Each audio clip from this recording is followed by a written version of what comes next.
Hola a todos los amigos del canal, El Mundo y sus cosas. Una vez más aquí con ustedes para brindarles un video que esperemos les guste y sea de su agrado. Primero que todo les agradecemos su suscripción y si no lo han hecho pues, no dejen de hacerlo. Y también activen la campanita para seguir recibiendo todos los vídeos de este variado canal.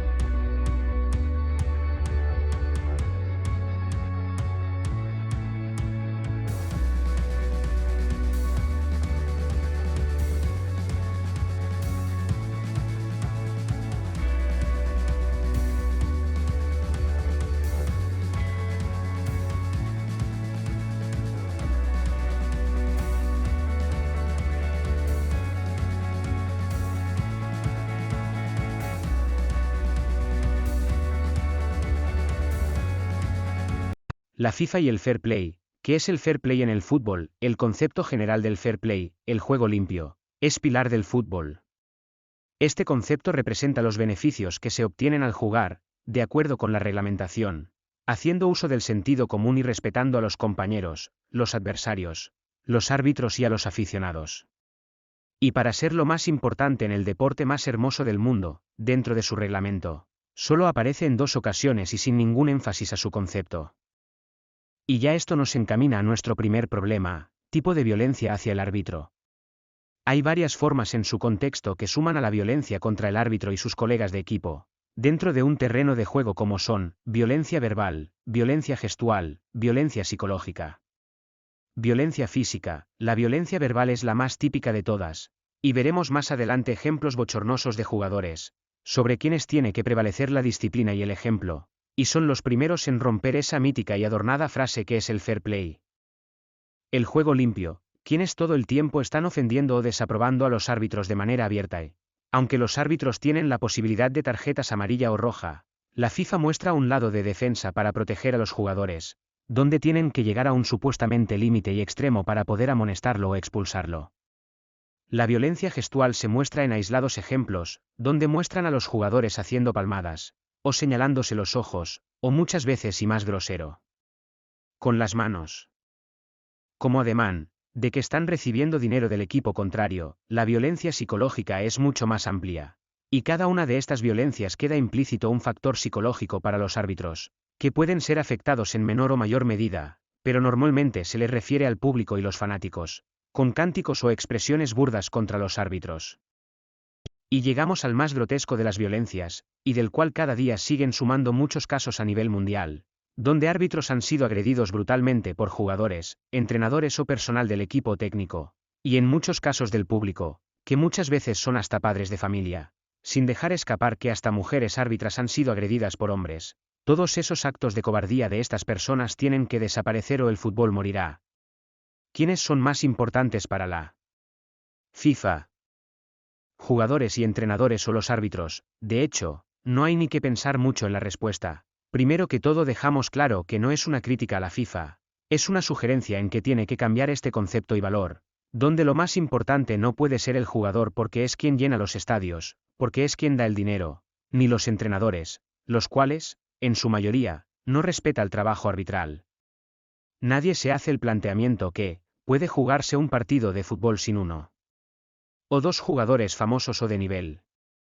Que puede faltar el entrenador principal en el banquillo, y que al final, el juego sale sin problema alguno. Pero, ¿qué pasaría si no hay árbitros? Evidentemente no se puede realizar el juego de fútbol. Entonces, ¿quién es el elemento más importante de un juego de fútbol? Por supuesto, el árbitro. Y sin embargo es el último en todo, el más despreciado, el que siempre tiene la culpa cuando un equipo pierde. Es el que recibe ofensas verbales y en muchos casos agresiones físicas. ¿Y quién corrige todo? ¿Quién puede solucionar todo esto? Evidentemente, la FIFA, y luego te diremos cómo pudieran solucionarlo, porque ya el fútbol está perdiendo su esencia y se está convirtiendo en un show, y una desgracia para los árbitros en general, donde en este mundial lo llamaron el equipo One, equipo 1, cuando realmente serían el equipo 100, porque no le dan el valor que se merecen. Preparación del jugador, entrenador y el árbitro. Para las personas que no conocen sobre el tema, el jugador de fútbol se prepara físicamente más que lo táctico, y también psicológicamente, donde todo se vuelve una mecánica dentro de cada juego. El entrenador va desde lo táctico a lo psicológico, además de estudiar al contrario, pero nada de físico. Y quizás un poco más de otros aspectos. El árbitro tiene que prepararse físicamente igual o más que los jugadores, donde existen las estadísticas casi siempre para los jugadores. Pero, el árbitro, en cada partido, hace una media de 12 kilómetros.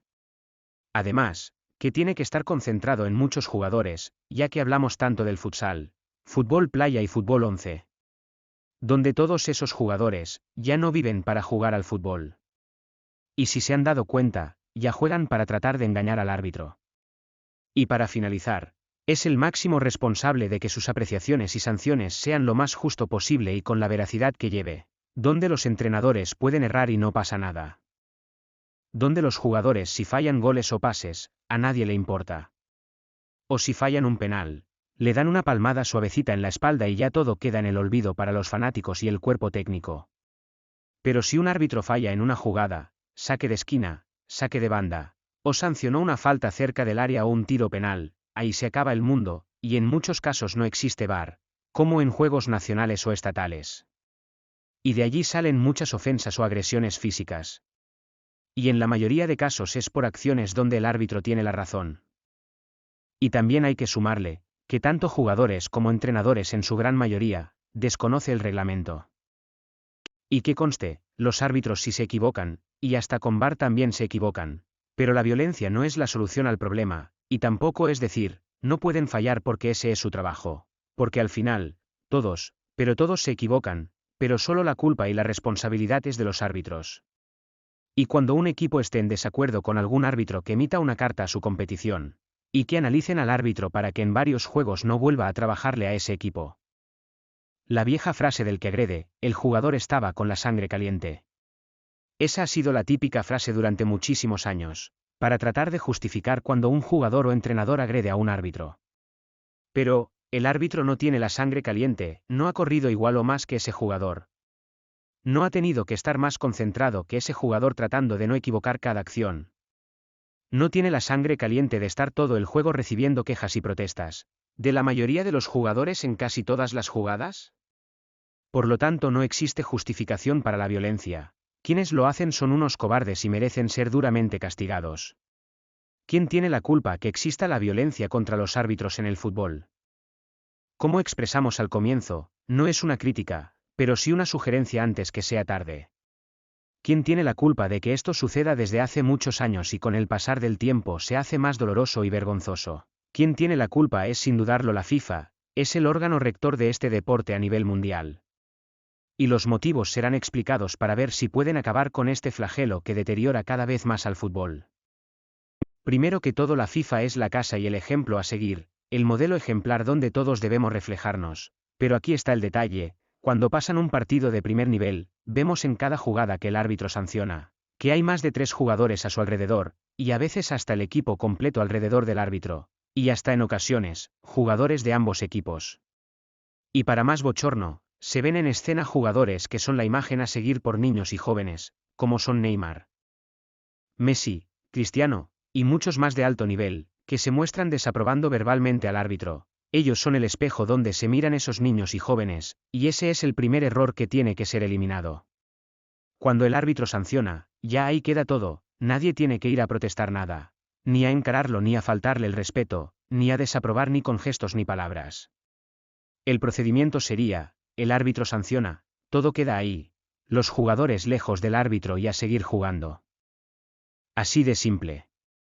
Esto evitaría que se refleje este mal hábito en las nuevas generaciones, y se empezará a ver las sanciones con respeto, y si algún jugador o entrenador fuera a desaprobar al árbitro, FIFA tomaría una medida grave con la persona, o multa o suspensión de juegos, sin que el árbitro tenga que expulsar o estar amonestando, que FIFA coloque como regla y que lo haga ejercer en todas partes del mundo. La idea sería que, si esos partidos que transmiten en la televisión, los aficionados y los niños lo ven así con respeto, eso se trasladaría a niveles nacionales, estatales y de barrio, que son donde más se sufre con las agresiones contra los árbitros. Lo segundo sería con el dolor del alma hacia los padres de familia, que van a ver a sus hijos jugar, que no pueden presenciar los juegos de sus hijos, a no ser transmitidos por algún medio digital, porque también la mayoría de los casos, los mismos padres, tanto por desconocimiento como por fanatismo a que sus hijos ganen, no actúan de forma adecuada, y perjudican el desarrollo temprano de sus hijos añadiéndole acciones de violencia, donde muchos agreden verbalmente a los árbitros y también físicamente. ¿Cómo acabar con la violencia en el fútbol contra el árbitro y qué medidas hacer contra el que agrede físicamente? Pero FIFA tiene que agregar ya no tanto el plano de reglas en lo deportivo, sino también en lo penal. El hecho es que no hay medidas ejemplares a las personas que agreden verbalmente y mucho menos para los que agreden físicamente. La parte verbal se puede quedar en multas o sanciones de suspensión de juegos. Pero que sean multas fuertes y muchos juegos de suspensión. Y para el que se le ocurra agredir que quede estipulado no sé en dónde, que en caso de agresión física, además de multa por perjuicios al árbitro, también se le aplique sanción penal, que sea procesado por la ley a años de cárcel. Muchos verán esta medida escandalosa, o fuera de lugar, pero si no se hace así, seguirá la violencia. Pero tiene que existir leyes fuertes que lo ampare y la proteja. ¿Cuál es el futuro del arbitraje si sigue esta violencia? Esperemos que todo acabe pronto, y que la FIFA y las entidades nacionales de cada país tomen carta en el asunto, porque cada día que pasa perdemos el fútbol, perdemos el deporte más hermoso del mundo y al final quedaría dos caminos. O los árbitros decidirán en conjunto no trabajar más o simplemente llegarán todos armados a los juegos, para poder protegerse y será mucho más doloroso al final y creará más violencia. Y nadie cuenta que los árbitros son hijos. Son padres y tienen familia. O simplemente, todo quede en manos de la inteligencia artificial, y ya no exista más el trabajo del arbitraje, quede todo robotizado, o como voces de comando y señalización dentro del terreno de juego. Que el fútbol le dé vida a todos como debe ser, como un deporte de multitudes. De un deporte con el fair play, el juego limpio para todos, y que se respire armonía, paz y respeto entre todos los jugadores, entrenadores, público en general y árbitros.